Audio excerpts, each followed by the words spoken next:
ముందుగా మనం అబ్దుల్ గఫూర్ గారు వారితో మాట్లాడదాం. సార్ గుడ్ ఈవినింగ్ అండి. గుడ్ ఈవినింగ్ బ్రహ్మనాయుడు గారు. ఏంటి గఫూర్ గారు, మతాల మధ్య మతాల ప్రస్తావన చట్టసభల్లో వస్తున్న పరిస్థితి సో ఎలా అనిపించింది ఫస్ట్ మీకు చూస్తే? అంటే మీరు ఎమ్మెల్యేగా చేసిన కాలంలో ఇప్పుడు చాలా వ్యత్యాసం ఉంటుంది. అప్పట్లో ఏమన్నా మతాల ప్రస్తావన జరిగిందా? పలానా ఎమ్మెల్యే పలానా మంత్రి గారు పలానా మతం అని పలానా కులమని. సో ఇప్పుడు ఎందుకు వస్తుంది అంటే లడ్డు కల్తీ అంశం దగ్గర నుంచి ఇవన్నీ వచ్చాయి. సో ఆ విధమైనటువంటి అంటే క్రిస్టియానిటీకి అనుకూలంగా క్రిస్టియానిటీ మతం ఉన్నటువంటి వాళ్ళు టీటీడీ చైర్మన్లుగా చేసిన పరిస్థితుల్లో వారిని ఎలా విశ్వసించాలి అనేది నిన్న ముఖ్యమంత్రి గారు రైజ్ చేసినటువంటి అంశం. ఏం చెప్తారు మీరు అంశం మీద? మీ కామెంట్స్ ఏంటి? బ్రహ్మనాయుడు గారు, మీకు మిగతా పెద్దలకు నమస్కారం అండి. ముందుగా చాలా దురదృష్టకరమైనటువంటి విషయం అండి ఇది. ముఖ్యమంత్రి గారు చాలా సీనియర్ నాయకుడు, ఆయన ఎంతో అనుభవం కూడా ఉంది. మరి వారి పార్టీ వారు కానీ కూటమి ప్రభుత్వం కానీ రాత్రింబవళ్ళు మేము డెవలప్మెంట్ చేస్తున్నామని చెప్తూ ఉన్నారు. మరి డెవలప్మెంట్ అజెండా అనేది చర్చకు కాకుండా ఈ మతాల చర్చ ఏమిటి, మతం పేరుతో చిచ్చు ఏమిటి, ఎవరి సంఖ్యలో ఏముందని పోయి చూడడం ఏమిటి, బైబిల్ ఉందా, భారతం ఉందా, భాగవతం ఉందా, ఎందుకు మనకెందుకంటే అది ఎవరి నమ్మకం వాళ్ళది, ఎవరి విశ్వాసం వాళ్ళది. ఈరోజు దిగజారుతున్నటువంటి వాతావరణం కనపడుతుంది. ఎందుకంటే ఒకవైపు జగన్ను ప్రజలు సైజుకు తెచ్చారు, 11 స్థానాలు మాత్రం ఇచ్చారు, పరిపాలన పట్ల ప్రజలు పూర్తిగా అవిశ్వాసాన్ని ప్రకటించారు, అయిపోయింది చార్టర్. అవును.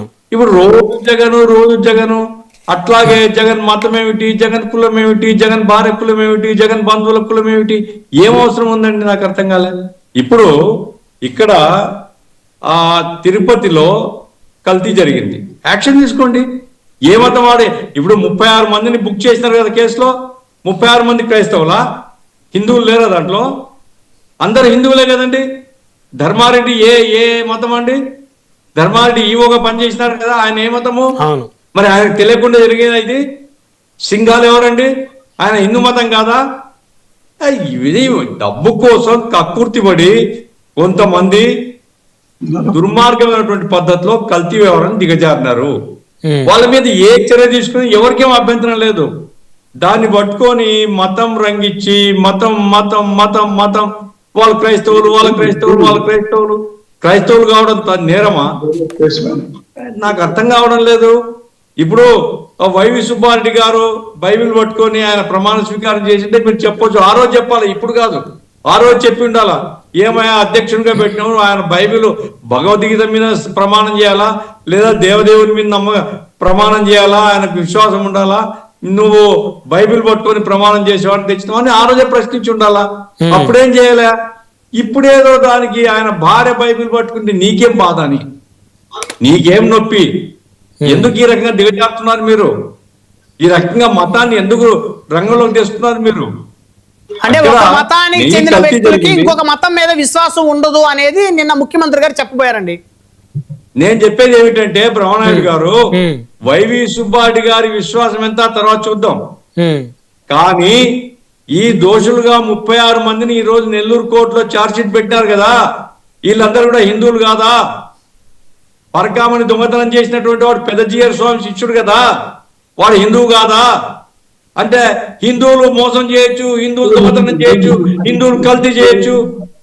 ఎందుకంటే ఇది ఆ రకమైనటువంటి మతం పేరిట మత ప్రచారం కాకుండా నీవు ఎవరైతే దోషిగా ఉన్నాడో నేను వైవి సుబ్బారెడ్డి మీద చర్య తీసుకోవద్దు అని నేను చెప్పడం లేదు.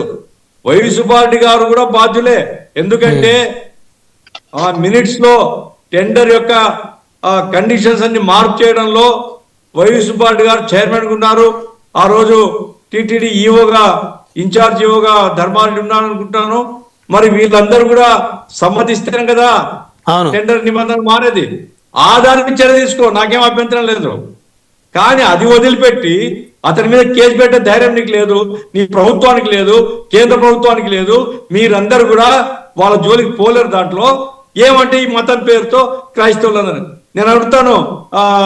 మన చంద్రబాబు నాయుడు గారు pre Christmas event A1 convention హాల్లో పెట్టి మరి పిలవలేదు అందరినీ. ఇది మతం పేరిట ఈ రకమైన రాజకీయాలు ఎవరు చేసినా తప్పండి. మతం అనేది ఎవరి నమ్మకం వాళ్ళది, ఎవరి విశ్వాసం వాళ్ళది. జరిగిన నేరాన్ని చూడాలా, ఆ నేరంలో ఎవరి పాత్ర ఎంతో తేల్చాలా, దాని మీద కఠిన చర్యలు తీసుకోవచ్చు, ఎవరికి ఏం అభ్యంతరం లేదు. ఆ రకంగా ఉంటే అది బాగుంటుంది. కానీ అట్లా కాకుండా ప్రతి దానికి మనం మతం రంగించుకుంటూ పోతే సమాజాన్ని విద్వేషపూరితంగా చేసిన వాళ్ళం అవుతాం. సమాజంలో ఎవరో ఒకరు ఉంటే మొత్తం ఆ మతానికి సంబంధించిన వాళ్ళందరినీ కూడా ముద్దాయిలుగా చూసేటువంటి క్రమాన్ని పెంచిన వాళ్ళం అవుతాం. ఇది మంచిది కాదు, ఇది తగదు అని మాత్రం నేను చెప్తున్నా. కానీ గఫూర్ గారు, ఆశ్చర్యం ఏంటంటే మరి నిన్న అసెంబ్లీలో క్రిస్టియానిటీ మతానికి చెందినటువంటి శాసనసభ్యులు ఉంటారు కదా ఖచ్చితంగా. మరి వాళ్ళకి మనసులో బాధ అని అనిపిస్తుంది కదా. తెలుగుదేశంలో కూడా జనసేన కానీ తెలుగుదేశంలో కానీ క్రిస్టియానిటీకి సంబంధించినటువంటి మతాన్ని ఆచరించేటువంటి శాసనసభ్యులు ఉన్నారు. వాళ్ళకి నిన్న చాలా బాగా మాట్లాడారు ముఖ్యమంత్రి గారు అనిపించుంటుందా, లేకపోతే ఏంటి ఇలా మాట్లాడుతున్నారని బాధపడి ఉంటారా? ఇప్పుడు ఉండే వాతావరణంలో ఏ ఒక్కరు కూడా ధైర్యంగా ఇది మంచిది కాదని చెప్పే పరిస్థితి లేదు.